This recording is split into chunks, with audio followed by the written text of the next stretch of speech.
Assalamualaikum Bu Yani. Waalaikumsalam. Gimana kabarnya ini? Alhamdulillah. Gimana anak-anak di kelas? Alhamdulillah semangat terus belajar. Biasa. Ini ngomong-ngomong rencana kita kemarin ya, untuk rencana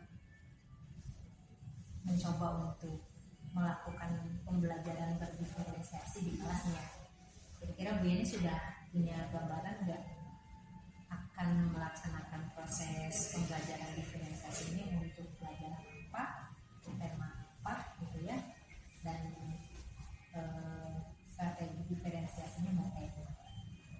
Untuk pembelajaran diferensiasi bagi saya ini pembelajaran yang sangat baru, tapi saya sangat tertantang untuk mengikuti sebuah pembelajaran ini karena sesuai dari pemahaman. Kemudian saya pernah baca-baca sekilas di topik platform Merdeka Mengajar, ternyata sangat dibutuhkan dalam proses pembelajaran. Nah, adapun strategi yang saya lakukan untuk pembelajaran ini di tema 9, ya, Pelajarannya apa? mapelnya untuk PKN.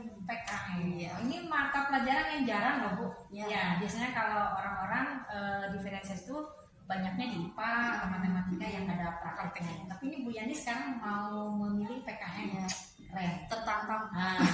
Rencananya kayak gimana Bu Yani? Akan Jadi disiapkan nanti? rencananya saya akan melakukan tes diagnosis awal untuk mengetahui nih kebutuhan anak, kan dikelompokkan beberapa jenis ya. Kemudian setelah itu saya menyusun RPP. Setelah RPP saya lebih di strategi untuk pembelajaran diferensiasinya itu lebih ke produk dulu karena ini baru awal. Iya, tidak apa-apa.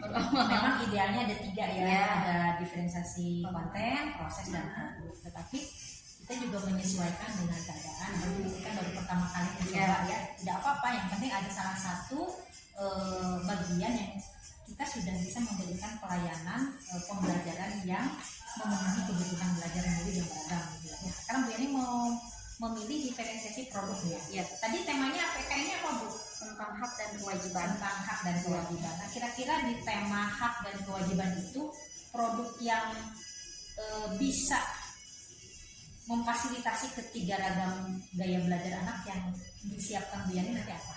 Jadi produknya untuk kelompok yang ke-1, untuk yang visual itu saya mencoba untuk meminta anak nih untuk menggambar misalkan contoh hak dan kewajiban, bisa juga menempel ya. Kemudian kalau untuk yang tipe audio saya akan banyak ngobrol, bukan tanya jawab, lebih ke banyak ngobrol dengan mereka, mengeksploitasi apa sih yang menjadi pengetahuan mereka tentang hak dan kewajiban. Kemudian kalau untuk yang kinestetik lebih ke ini, jadi anak langsung praktek Bu mengenai contoh hak dan kewajiban, terutama yang ada di lingkungan sekolah dulu. Seperti itu. Saya doakan mudah-mudahan nanti prosesnya lancar. Amin. Karena baru pertama kali. Iya. Jangan sungkan kalau ada yang harus kita diskusikan, kontak saya aja ya. Terima kasih atas kesempatannya. Mudah-mudahan lancar, sukses, dan dimudahkan semua ya. Ayo, assalamualaikum warahmatullahi wabarakatuh. Waalaikumsalam. Bismillahirrahmanirrahim. Assalamualaikum warahmatullahi wabarakatuh.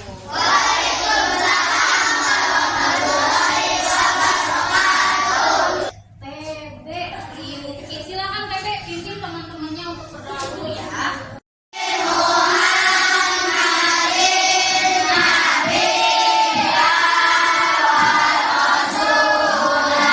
Maul Husna, Bismillah.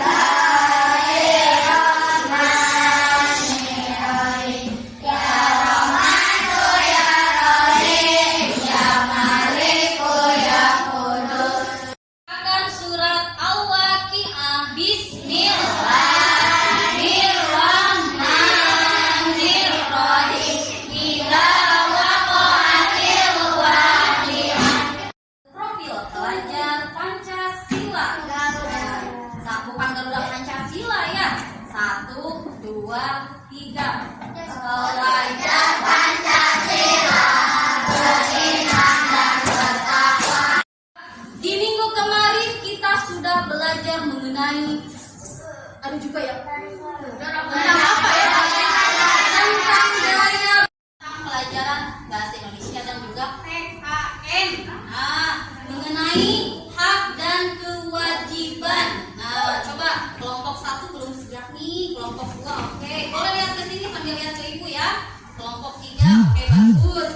Tujuannya kalian belajar PKN hari ini yaitu supaya kalian bisa mengetahui apa sih itu hak dan kewajiban, macam-macamnya hak dan kewajibannya itu apa ya, kemudian contohnya, dan kalian juga semuanya nih mulai dari kelompok 1, kelompok 2, kelompok 3 bisa mempraktekkan, bisa mendapatkan hak ataupun mempraktekkan kewajiban kita ya.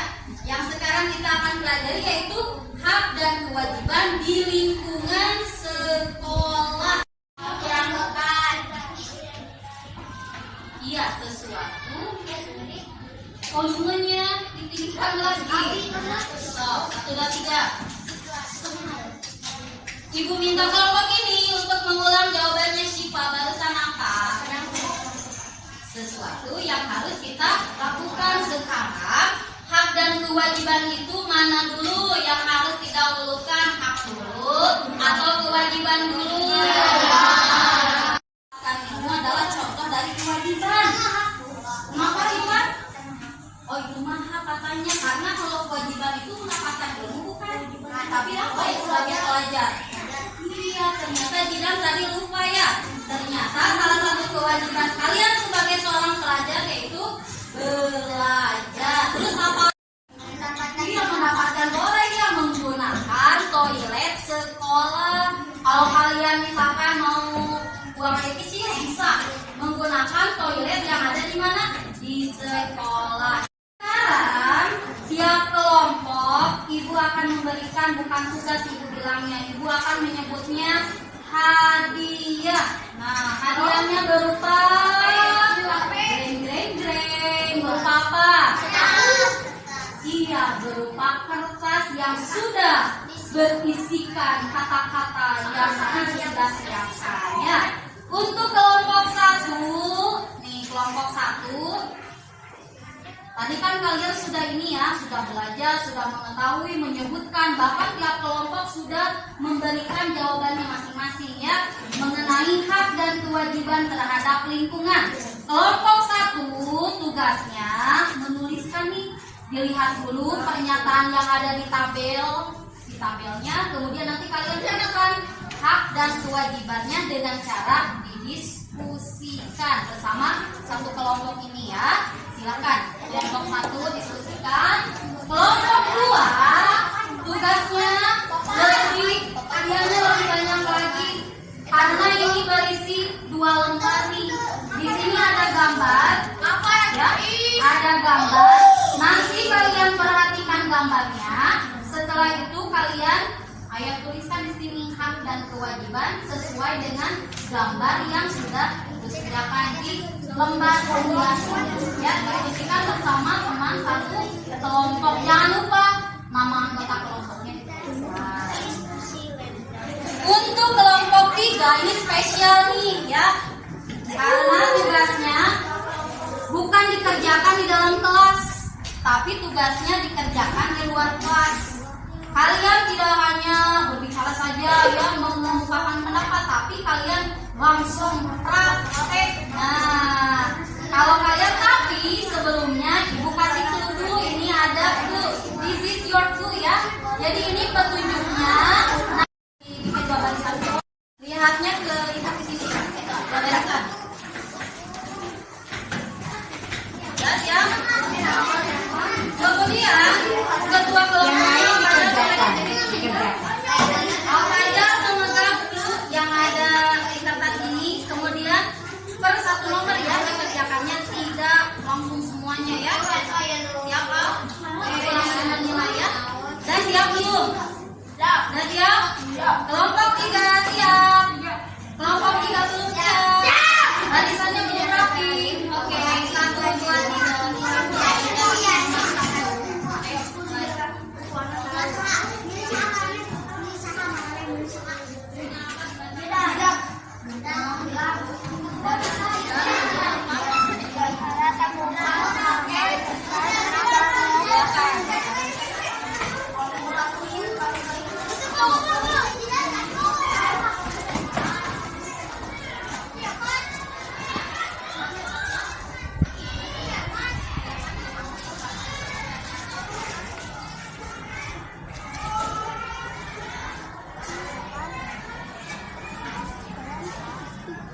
memberikan apa nih dalam wawancara? Biasanya memberikan apa?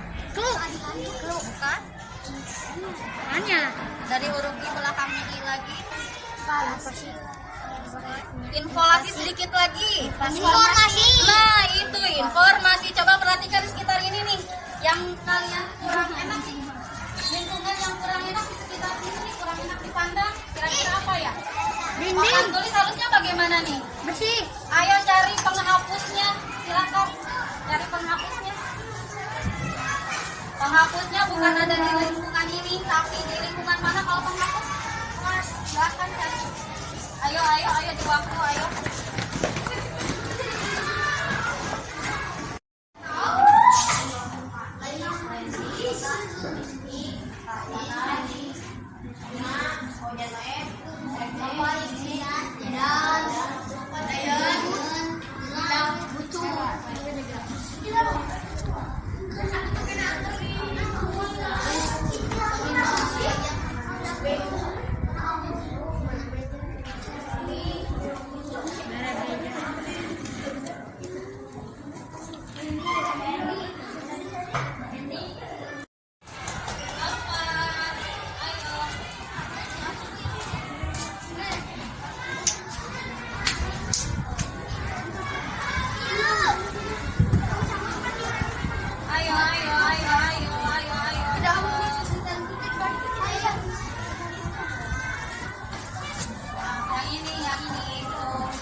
Temukan selembar kertas dimuat dan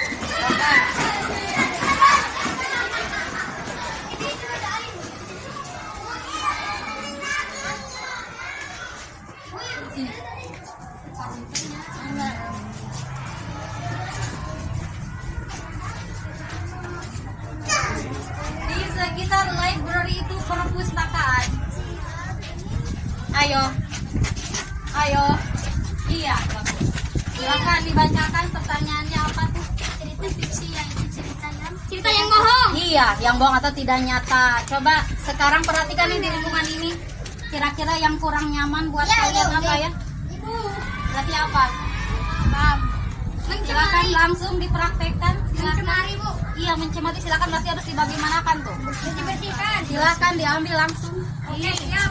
Boleh menggunakan benda yang lain dulu. Lihat ulah. Bangkong itu. Nih, dikodok. Nah, silakan. Silakan. Sama kiri. Ulah. Wah, sama kiri.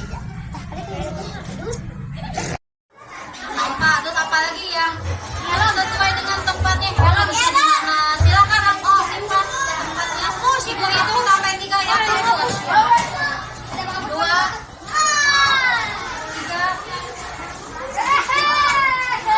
Di atas motor saja. Boleh? Ya. Satu orang saja yang mau ke kantornya.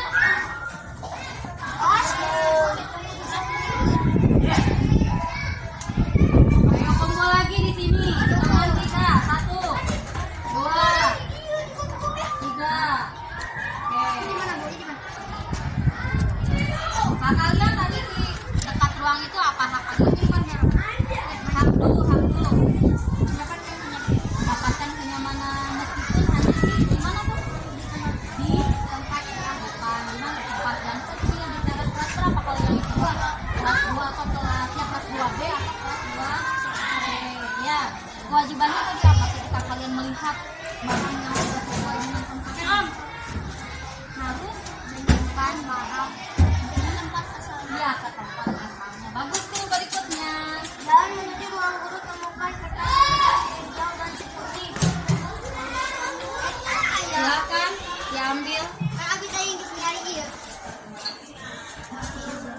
Ini juga ibu segi jauh, Bu. Orang yang menulis puisi disebut. Ayo dari huruf I silakan. Ya apa? Bagus, silakan. Dulu berikut tulis hasilnya ya. Untuk tiap-tiap kelompok silakan kalian tulis. Jangan lupa nama setiap anggota kelompoknya ditulis.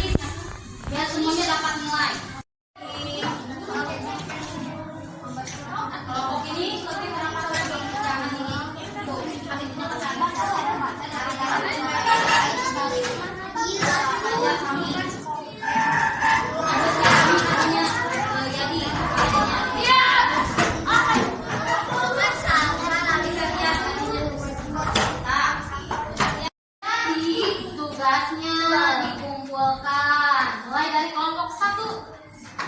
Ibu minta tugasnya. Silakan. Kelompok 2, ibu minta tugasnya. Ayo, 1, 2, 3.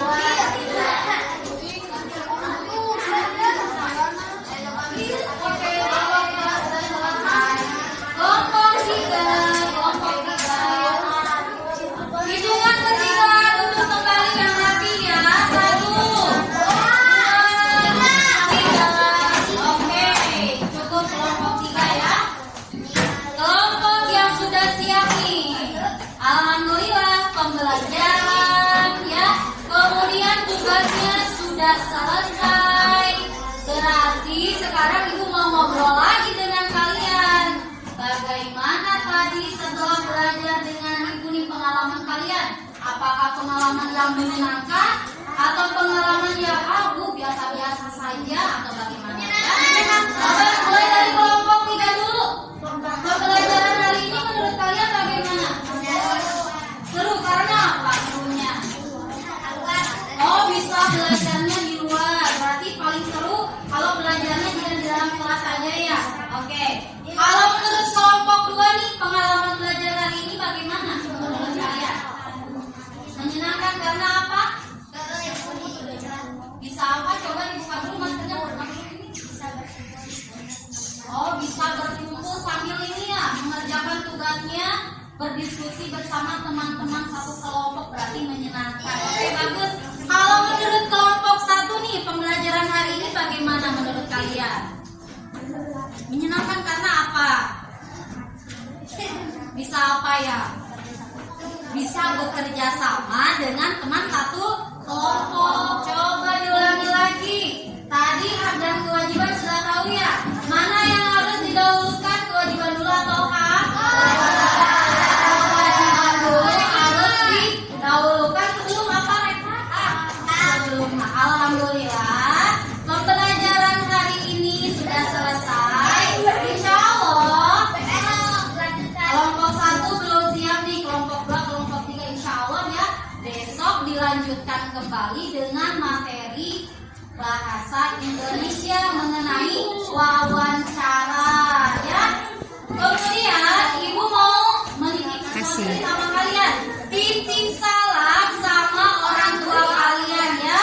Titip salam dari ibu. Mudah-mudahan besok kalian semuanya bersama teman-teman yang belum bisa datang ke sekolah bisa hadir semuanya karena besok insya Allah kita akan melakukan pembelajaran yang lebih seru lagi. Bukan lebih susah, tapi lebih seru lagi, lebih mudah lagi, lebih senang lagi, lebih seru lagi, lebih mudah lagi, lebih senang lagi. Tepuk tangan semuanya. Alhamdulillah. Assalamualaikum warahmatullahi wabarakatuh. Kalau saya lihat di RPP itu, Bu Yan itu mencantumkan diferensiasi itu hanya satu ya, menyuarakan produk saja. Tapi pas saya lihat di kelas kemarin, kita sama-sama ini ya di kelas, ternyata sudah 2 loh Bu. Sama produk. Iya, sama apa proses. Jadi pas kemarin ketika anak-anak berlarian kemudian mencari itu sebetulnya itu di proses mereka menemukan itu. Jadi udah 2 sebetulnya yang bisa di Bukan produk saja ya. Iya, Soalnya baru pertama kali. iya, jadi alhamdulillah gitunya direncanakannya 1 padahal 2 gitu kreasinya 2. Nah sekarang dari pengalaman pertama Bu Yani nih melaksanakan kegiatan kemarin, apa refleksinya gitu? Dari kegiatan kemarin ini baru pengalaman pertama kali, padahal ini sebetulnya harus dilaksanakan menurut saya ya, soalnya kan setiap anak punya kebutuhan belajar masing-masing kan ya. Cuman kan terkadang karena terkendala oleh waktu, kemudian sarana prasarana, kemudian kemampuan kita juga sebagai seorang guru gitu, kadang kan belum paham gitunya untuk pembelajaran seperti diferensiasi itu, padahal harusnya itu dilakukan. Nah, kesan-kesan saya sangat tertarik dan tertantang karena baru pertama kali melaksanakan pembelajaran seperti itu, karena saya selalu berpendapat kalau misalkan pembelajaran yang bermakna itu ketika pembelajaran lebih apa ya namanya banyak apa namanya bukan mengaktifkan, jadi anak-anak tersebut banyak terlibat aktif semuanya di proses pembelajaran, bukan hanya anak yang banyak paham terlalu paham sama materi. Kan kadang ada satu dua lah yang cepat pemahamannya ke materi. Nah ternyata pembelajaran bermakna itu adalah pembelajaran yang sesuai dengan kebutuhan anak-anak tersebut gitu. Meskipun baru pertama kali banyak kekurangan tapi sangat exciting, tertantang sekali gitu. Dari sisi kitanya tertantang, Ya. dari murid-muridnya juga antusias kemarin ya. Karena kan pembelajarannya berbeda. Iya. Kira-kira nih dari pelaksanaan kemarin, mulai dari perencanaan sampai pada proses, kira-kira ada nggak sesuatu yang menjadi hambatan atau masalah atau kendala ya yang dilaksanakan, dan menurut kalian mungkin itu harus lebih dipersiapkan sejak awal? Kalau untuk lebih di konten sih, konten terus proses juga sama gitu, karena kan perlu persiapan yang matang. Contohnya kan kalau misalkan untuk produk kan gampang lah, tinggal berapa waktunya tidak terlalu lama untuk menyiapkan. Cuman kan kalau untuk proses kita itu harus mengatur strategi nih, kira-kira nih anak bakal menarik seperti apa gitu. Kemudian media kan harus dipersiapkan semaksimal mungkin. Mungkin itu sih dari proses sama konten yang belum terlalu paham gitu. Menurut konten ya, berarti kalau konten itu kan kita menyampaikan konten materi mau dalam berupa apa gitu ya. Ada beberapa hal, mungkin kalau untuk visual kita menyiapkan hal yang memang bisa dilihat, bisa diamati oleh mata, bisa berupa infografis, mungkin ya, brosur, kemudian pamflet, kemudian artikel, misalkan buku-buku sumber yang penelitian, kemudian yang anak-anak visual auditori yang berhubungan menarik dengan pendengaran mereka ya, mungkin musik, lagu ya, kemudian tontonan yang kan secara suara mereka bisa lebih aware gitu kan. Nah kemarin yang saya sangat excited banget itu yang Bu Yeni sudah bisa memberikan proses untuk anak-anak kinestetik. Kebanyakan memang yang agak sulit itu di proses untuk anak-anak kinestetik gitu ya. Kebanyakan seperti itu karena itu ternyata tanda kutip kan mereka biasanya anak-anak yang tidak mau diem gitu ya, tidak cicing gitu. Nah ketika kita sudah bisa memfasilitasi dengan kegiatan yang membuat mereka bergerak, tidak hanya bergerak tapi memang bergeraknya dalam konten pembelajaran, itu luar biasa. Kemarin mereka tidak ada yang diam satupun, kemudian aktif semuanya sambil tersenyum, sambil bergembira, menikmati, dan mereka bisa gitu kan ketika ditanya di akhir pembelajaran mereka bisa menyebutkan gitu dengan. Jadi ternyata menurut Bu Yeni sendiri kalau misalkan ini pada baru satu ya, maksudnya produk kemarin, mereka hasilnya udah seperti itu nih gitu ya. Kira-kira menurut Bu Yani, kalau misalkan kita bisa lebih prepare di semua aspek ya, di konten, di proses, di produk gitu ya, kira-kira menurut Bu Yani akan kayak gimana? Wah, pokoknya pasti akan menghasilkan. Mungkin pemahamannya akan lebih, kemudian kesan-kesan mereka selama pembelajaran mungkin akan lebih bermakna juga seperti itu. Cuman sih